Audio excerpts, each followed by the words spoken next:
Le texte d'aujourd'hui nous parle d'un jeune homme du nom de Mephibosheth, fils de Jonathan. Il a autour d'une vingtaine d'années, 20, 25 peut-être, à peu près. Et le texte, je commence donc en 2 Samuel chapitre 9, le verset 1er. David demande, reste-t-il encore quelqu'un de la famille de Saül pour que je lui fasse du bien à cause de Jonathan? Voilà ce que dit la Bible, c'est bon. Donc, détail important, le livre de Samuel n'est pas ordonné de façon chronologique. Il y a des fois, il va et revient. Et les événements, parce que la question est, reste-t-il encore quelqu'un, correspond à quelque chose qui se passe après le chapitre 21 du livre de Samuel, deuxième livre de Samuel, qui parle de l'exécution de 7 membres de la famille de Saül qui ont été tués à cause d'un problème avec les Gabaonites. Donc, le membre de la famille donc, de Mephibosheth vient de mourir, et c'est seulement après que David se questionne, reste-t-il encore quelqu'un? Donc, c'est juste pour placer les choses du point de vue historique. Donc, David fait appeler Siba, dit le texte, et Siba lui informe simplement qu'il y a encore un jeune homme nommé Mephibosheth, il habite à Lodebar, chez un certain Makir de Amiel. Alors, mais quand même, Siba, il lui dit, il est handicapé des 2 jambes.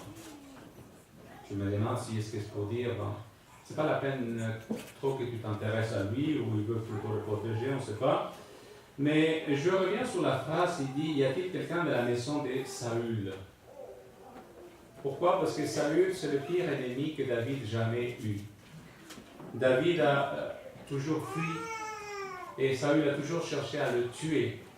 Celui qui l'avait trompé, qui l'a haïssé, qui a voulu sa mort, eh bien, il cherche des descendants de cet homme-là pour leur faire du bien, dit le texte.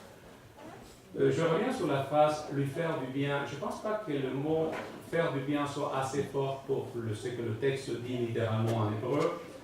Le texte est beaucoup plus fort, je veux dire, dans la langue d'origine. C'est faire grâce, loyauté. C'est une alliance solennelle devant Dieu qui a été faite avec Jonathan et David par rapport à la descendance qui allait suivre. Et donc, cette relation caractérise Dieu lui-même. Dieu est fidèle, il fait des alliances éternelles avec son peuple.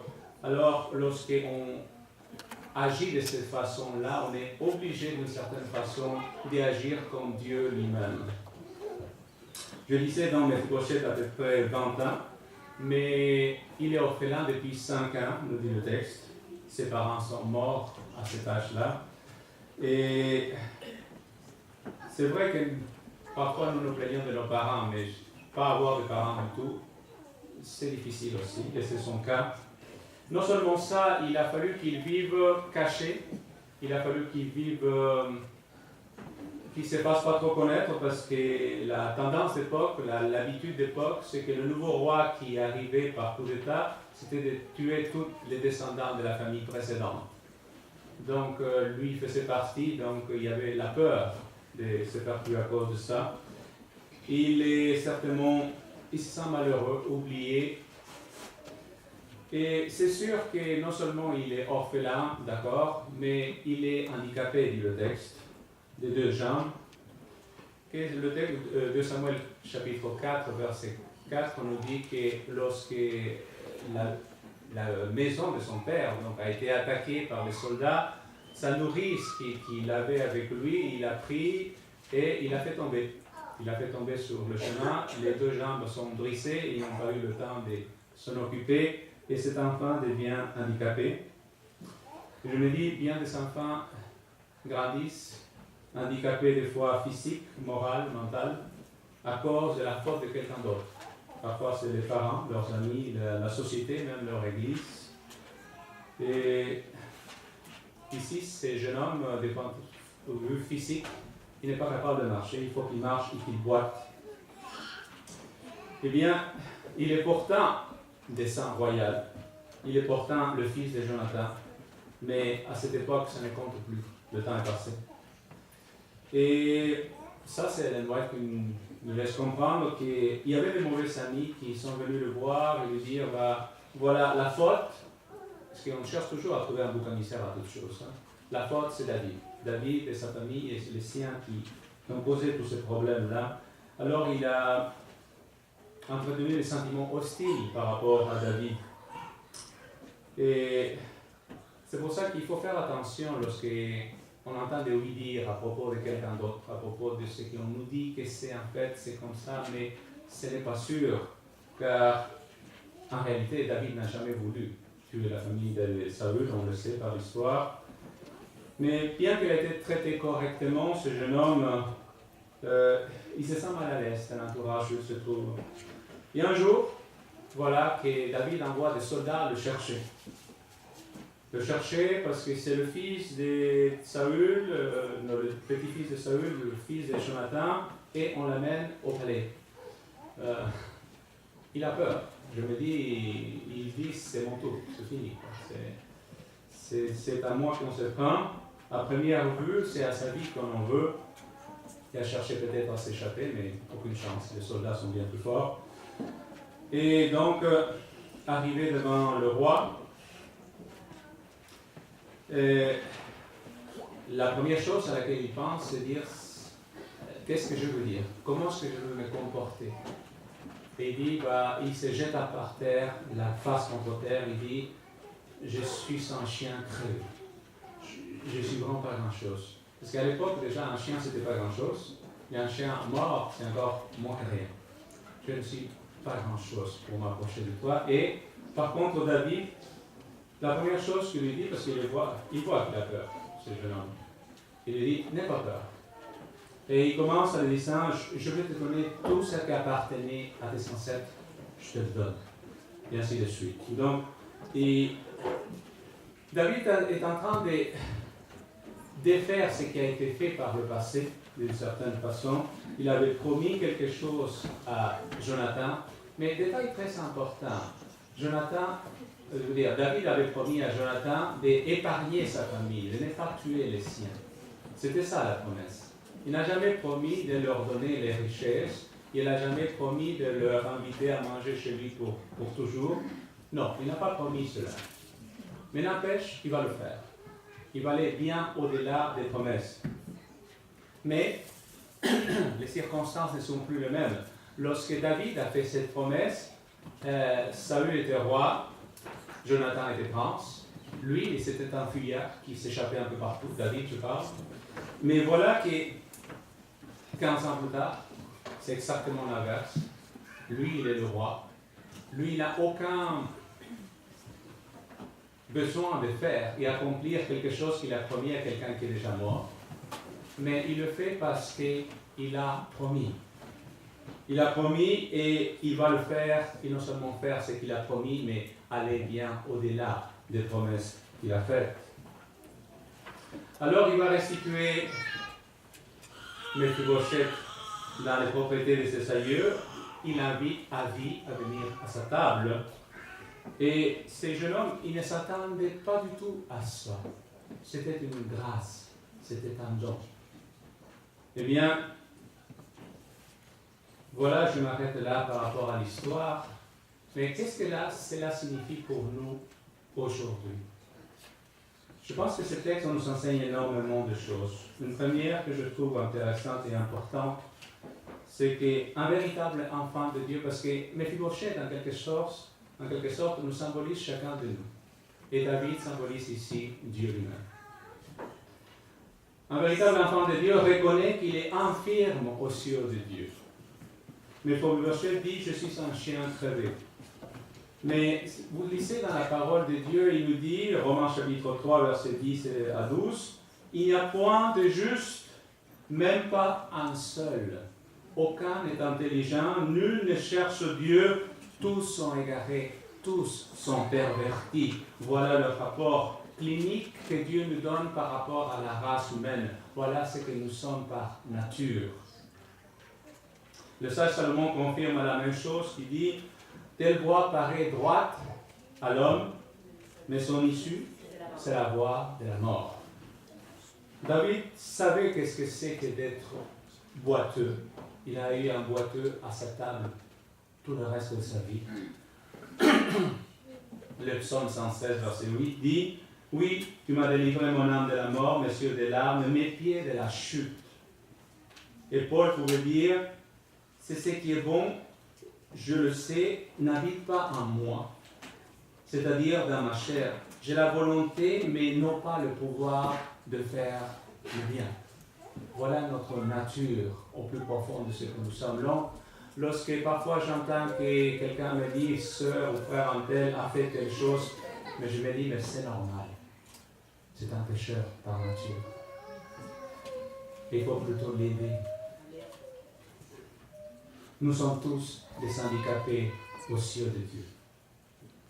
Deuxième chose, David fait preuve de gentillesse envers Méphibosheth par égard pour Jonathan, dit le texte. Je trouve cela très important. Notez, David ne connaissait pas ces garçons. Il a fait ce qu'il a fait par amour pour Jonathan, que lui, il aimait.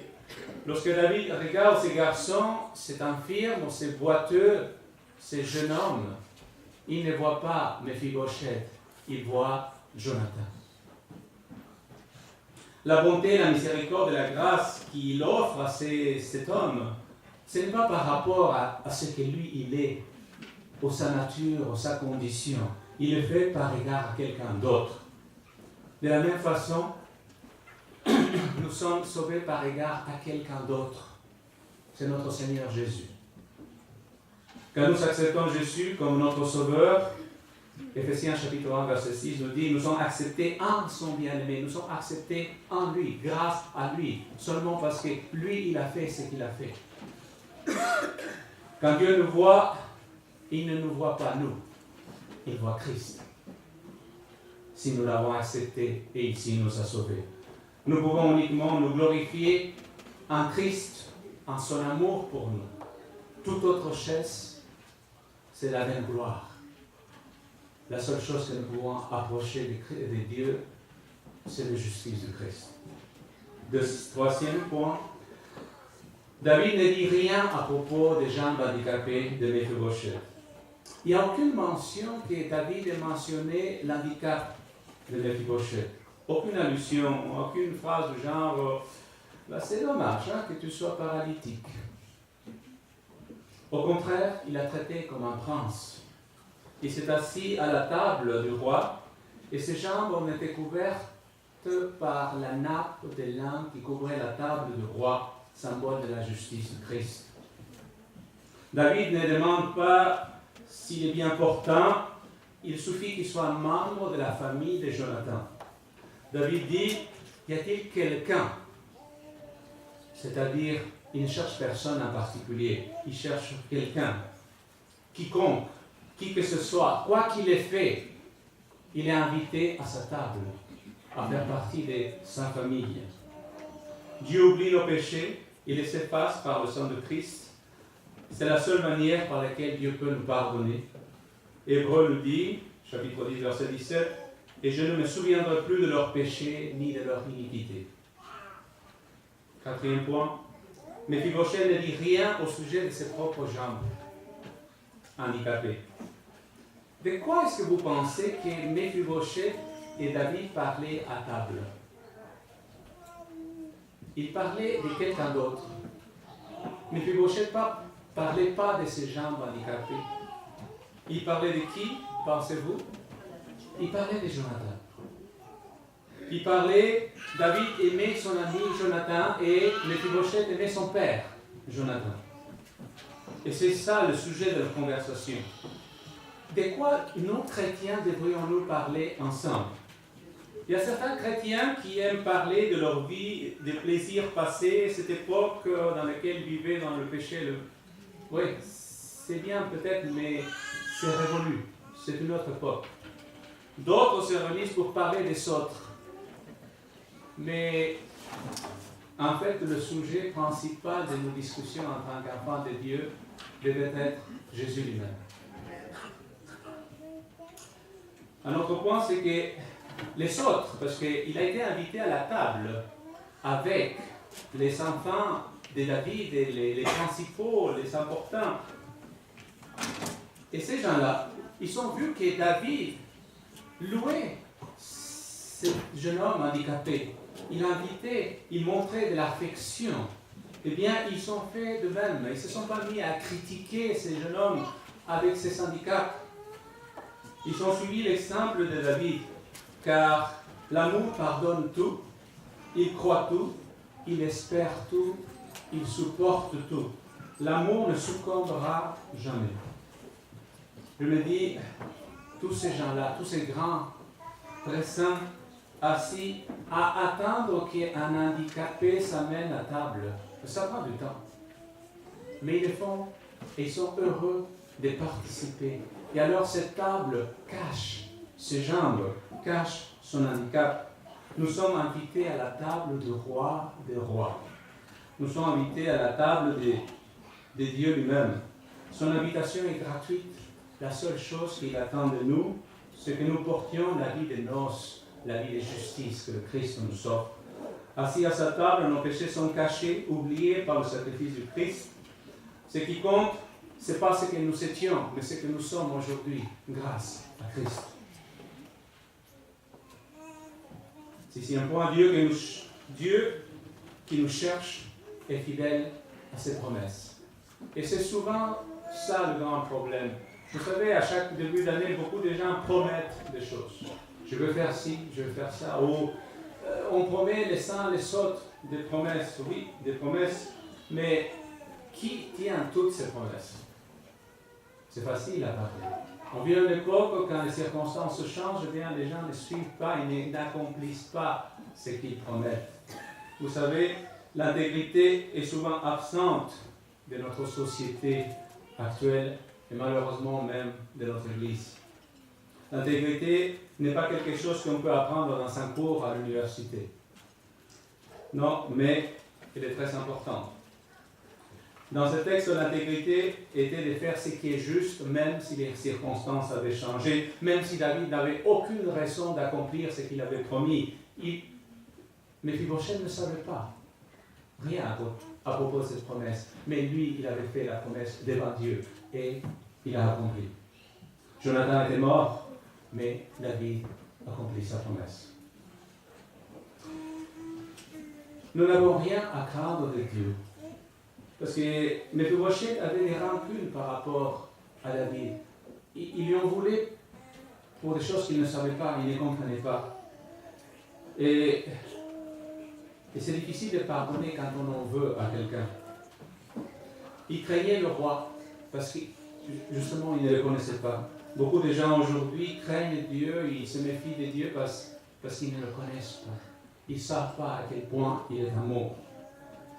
Et ici, Dieu lui prodigue son amour. Dieu, donc, c'est David qui l'accepte tel qu'il est.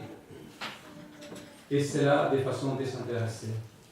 Méphibosheth reçoit quoi? Dit les propriétés de son père, dit le texte.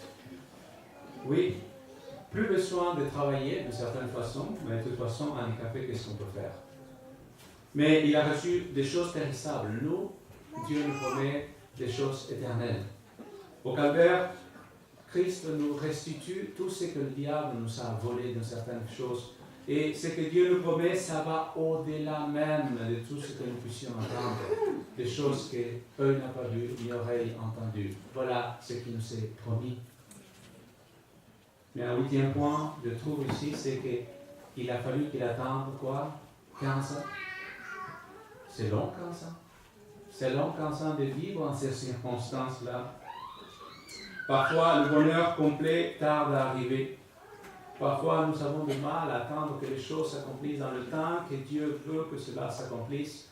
Je me dis, en tant qu'Église, nous attendons depuis plus de 150 ans.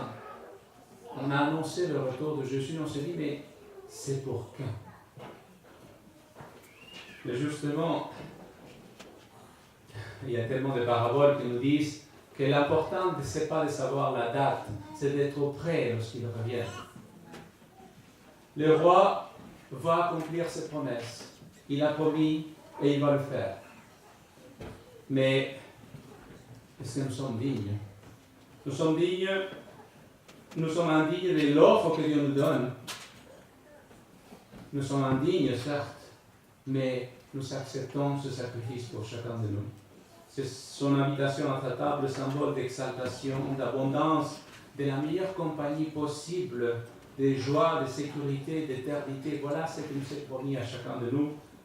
Et en attendant cela, aujourd'hui le Seigneur nous invite à sa table.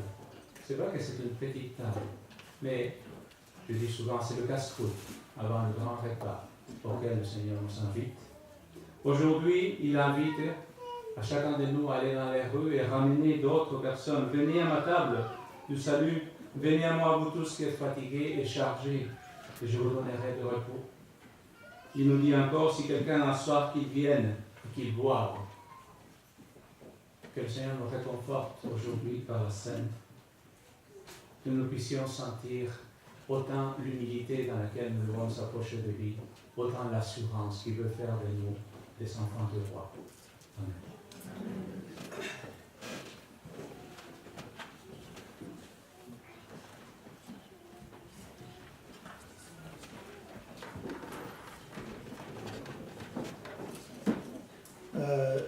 Les enfants vont rester dans la salle pour l'histoire des enfants, tandis que nous allons, nous qui allons participer au service de cette scène, nous allons descendre pour le lavement des pieds afin de nous préparer à partager ensemble la communion.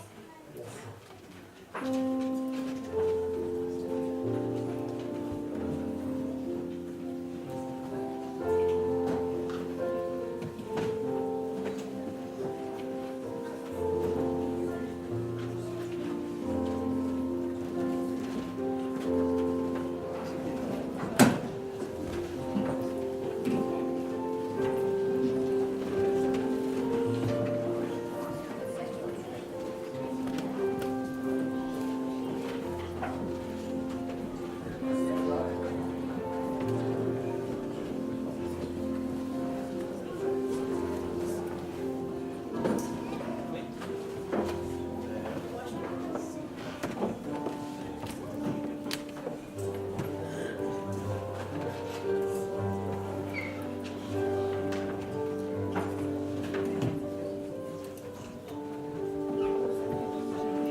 Ce sont les enfants qui sont censés rester ici.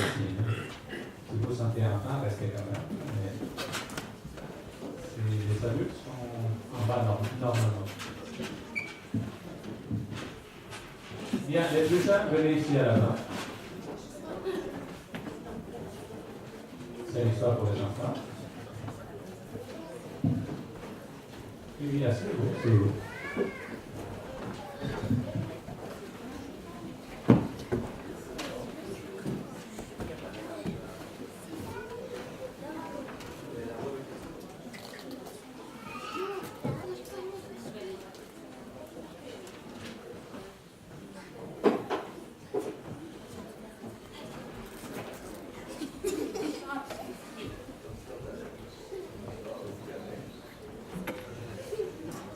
C'est tous les enfants. Tu veux pas venir, toi? Tu vas écouter de là, alors. Bon, donc, très bonne question. On va fermer la porte ici. Donc, lequel d'entre vous connaît l'Afrique? Vous êtes déjà en Afrique? Ah, ben, tu es né, hein?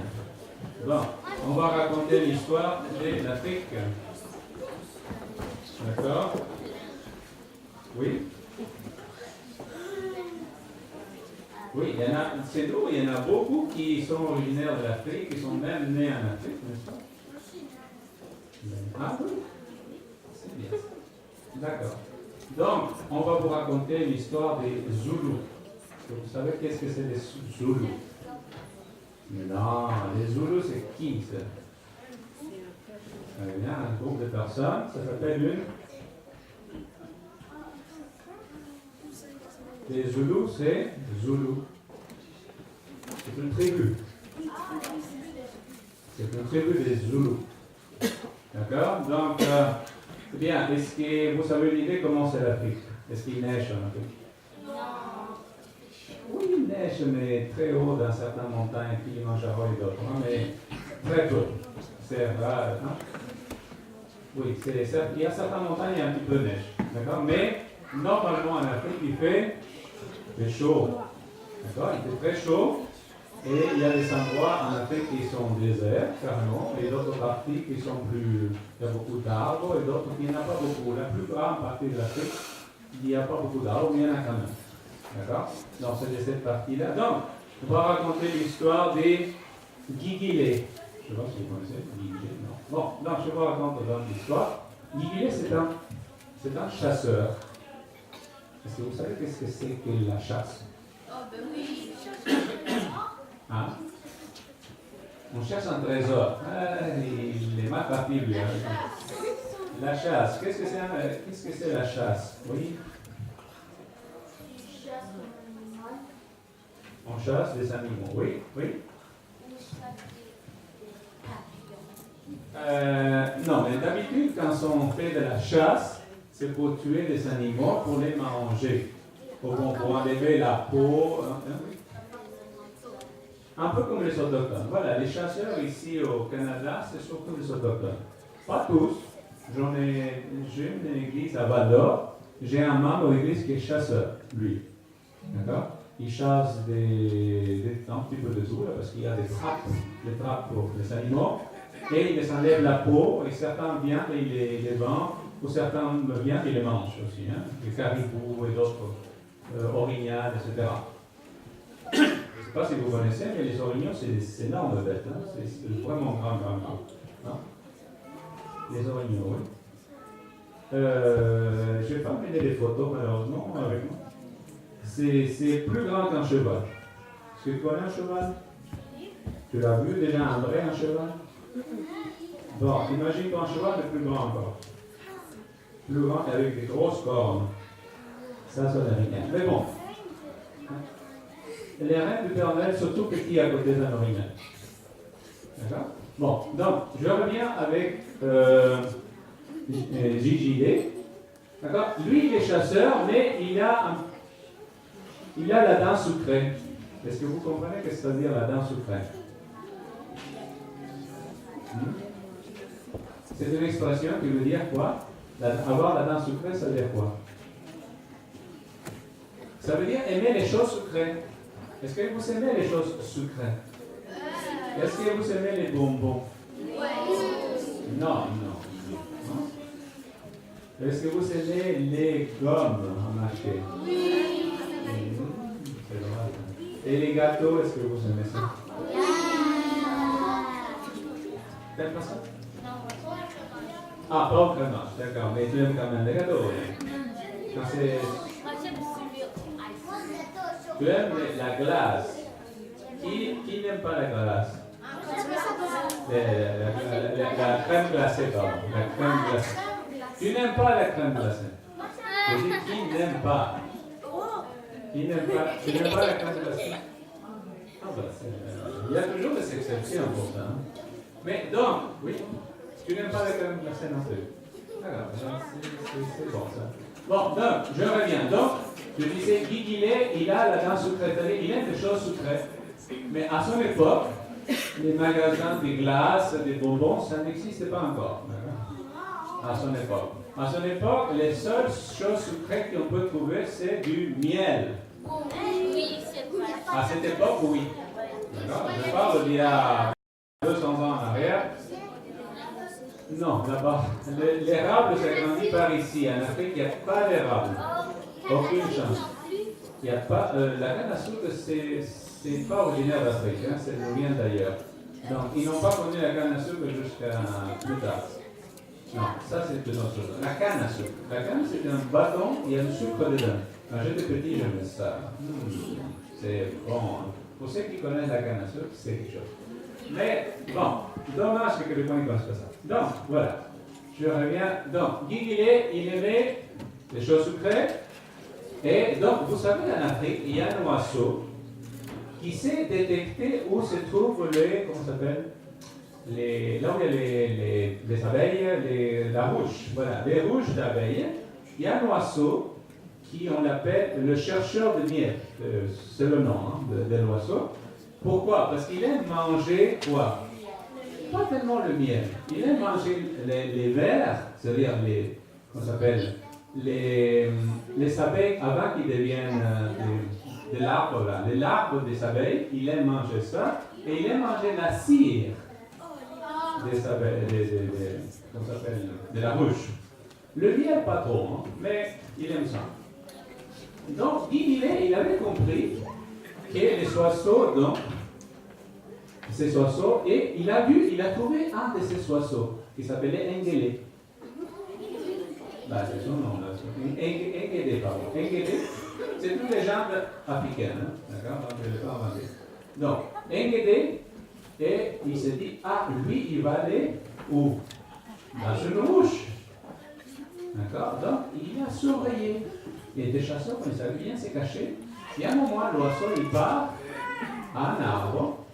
Il commence à picorer quelque part. Donc, lui, il se dit, ah, il y a du miel. Donc, qu'est-ce qu'il fait? Il va ailleurs et il fait du feu. Est-ce que vous savez faire du feu sans allumette? Ça prend du temps, mais on peut le faire.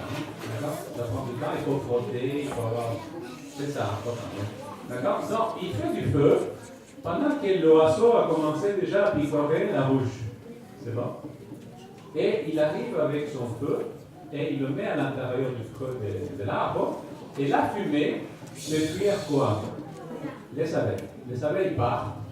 Et lui, qu'est-ce qu'il fait? Une fois que les abeilles sont parties, il arrive et il mange le miel et il range un peu parce qu'il y a un petit contenant pour mettre son miel là. Mais il ne laisse rien pour qui? Pour Engele. Il prend tout le miel. Il ne laisse rien pour l'oiseau qu'il avait guidé. D'accord? Et l'oiseau, il n'est pas content, parce que l'oiseau non plus, il n'aime pas la fumée. D'accord? Il a dû fuir. Donc, tout est resté dans la poche du chasseur, d'accord? Des guigilés. Donc, l'oiseau, il se dit, ah, c'est pas gentil ça. C'est pas grave. Et l'oiseau est allé chercher ailleurs, dans un autre arbre, un peu de miel à nouveau. D'accord? Et qu'est-ce qu'a fait le chasseur? Pensez-vous?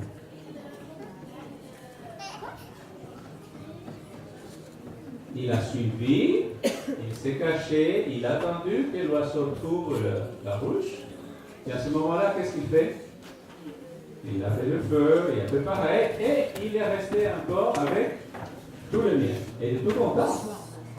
Mais l'oiseau, donc, Engede n'est pas content avec Guigui. Engede se dit, non, prochaine fois, je ne fais pas la même chose. L'oiseau, donc, je parle. Et la prochaine fois, il se déplace à un autre arbre. Et dans cet arbre-là, il reste un moment. Le chasseur, qu'est-ce qu'il fait? Il fait son feu. Il s'approche, il met dans le creux de l'arbre et il monte dans l'arbre pour quoi? Parce qu'il pense qu'il y a une ruche et du miel. Mais ce n'est pas un arbre où il y avait du miel. Vous savez qu'il y avait dans cet arbre? Il y avait un léopard. Oui. Et donc, il monte dans l'arbre. Il va jusqu'à l'endroit où il pensait qu'il trouverait du miel. Et voilà qu'il ne trouve rien. Par contre, le léopard, qui a commencé à sentir la fumée qui le dérange, il est fâché. Donc, qu'est-ce qui se passe? Et alors, il commence à rougir, comme un léopard. Et lui, dans la même branche, c'est pas bon ça. Un léopard, ça ne pardonne pas trop. Et il était fâché parce que c'était son lieu où il dormait habituellement. Qu'est-ce qu'il fait le léopard? Il le griffe. Il cherche à le mordre. Qu'est-ce qu'il fait alors Guigilé? Pensez-vous qu'il va rester mort de moi là? Non. Qu'est-ce qu'il fait? Il s'échappe. Il cherche à glisser dans l'arbre le plus bas possible et il s'est fait mal partout. Il s'est fait griffer et le léopard le poursuit. Lui, il jette des pierres et ainsi de suite. Et donc, il a été blessé à plusieurs partie de son corps, et le chasseur, Engele, et qu'est-ce qui se passe? Et il est parti loin, et il a trouvé un autre arbre où il s'est caché en jetant des pierres, et le léopard l'a suivi à la fin. Il est resté vivant. N'empêche, il était égratigné un peu partout. D'accord? Il s'est blessé la jambe, les bras, un peu partout. D'accord? Donc, voilà ce qui est arrivé. Pourquoi? Pourquoi il est arrivé tout ça? Oui. Parce qu'il n'avait pas voulu partager avec l'oiseau qui l'aidait. Et c'est ça qui arrive souvent.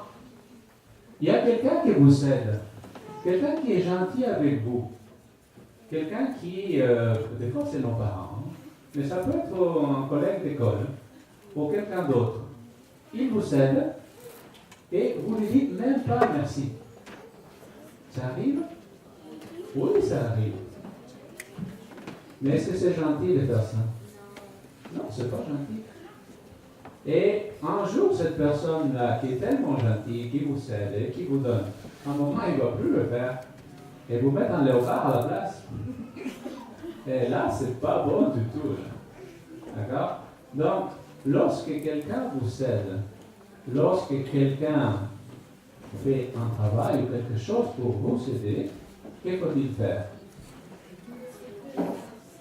Premièrement, il faut dire merci. Ensuite, oui?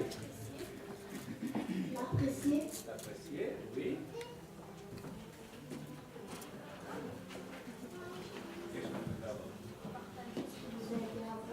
Oui, partager. Parce que là, dans ce cas précis, il fallait partager. Il en avait bien assez pour lui. Pourquoi il n'a pas voulu partager un peu avec celui qui l'avait aidé?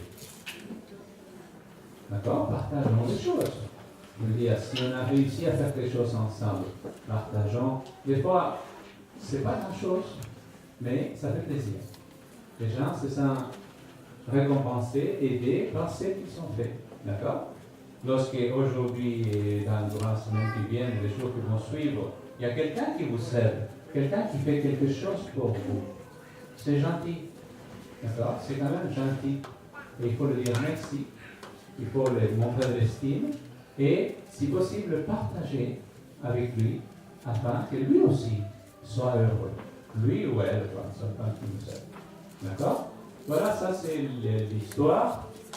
Et, oh, ils n'ont pas fini encore, on va continuer. Donc, mais est-ce que c'est gentil de mettre des léopards aux autres aussi? Comment? Parce que lui, il n'a pas été récompensé, et il a guidé à une place où il y avait un léopard. Est-ce que c'est gentil ça? Un léopard? Ah, d'accord, tu ne connais pas. C'est comme un tigre, mais avec des taches. Au lieu que ce soit des lignes, il y a des taches. Ça s'appelle un léopard. Et c'est en Afrique. Le tigre, il n'y a pas de tigre en Inde. Il y a le tigre en Inde, mais pas en Afrique. Et c'est ça que je voyais quand je suis allé pour la première fois au zoo, j'ai vu un tigre et un lion. Je croyais que le lion était plus grand que le tigre. Non, les tigres sont bien plus grands que les lions. D'accord? Ça, je ne savais pas. Jusqu'à ce que j'ai vu en vrai. Les tigres, c'est le félin le plus gros que je connaisse. D'accord? C'est immense, un tigre. Donc, voilà. Donc, il faut que, bon, même si quelqu'un nous fait du tort, c'est pas la peine de lui faire du tort aussi. Hein? Même si l'autre ne partage pas, peut-être la prochaine fois, je ne veux pas trop l'aider. Hein? S'il faut, à chaque fois, il demande, l'aide, et à la fin, il ne dit même pas merci. C'est difficile d'aider quelqu'un qui ne te dit pas merci. Est-ce que ça vous est déjà arrivé? Hein? Est-ce que vous savez déjà aider quelqu'un et que la personne s'est même fâchée parce que tu ne lui avais pas donné tout ce qu'il voulait?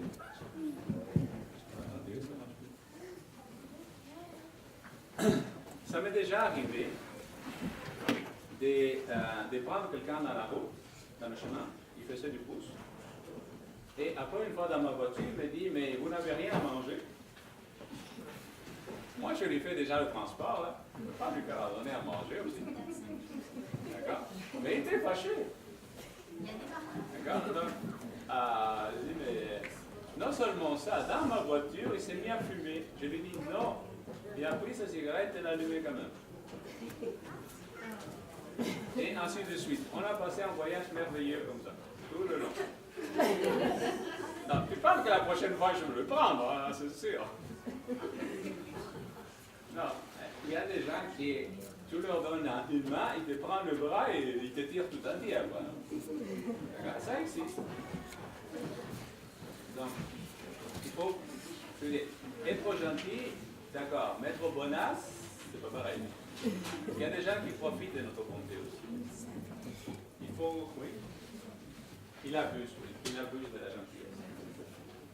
Et donc, il faut faire attention à cela. Mais ce n'est pas parce que l'autre a abusé d'une certaine façon de ta bonté que maintenant tu dois lui rendre, je ne sais pas, un repas à la place. D'accord? Bon, je pense que je suis en train de revenir, donc vous pouvez vous asseoir. Ah? Oui, parce que les parents commencent à revenir. Voilà, merci donc.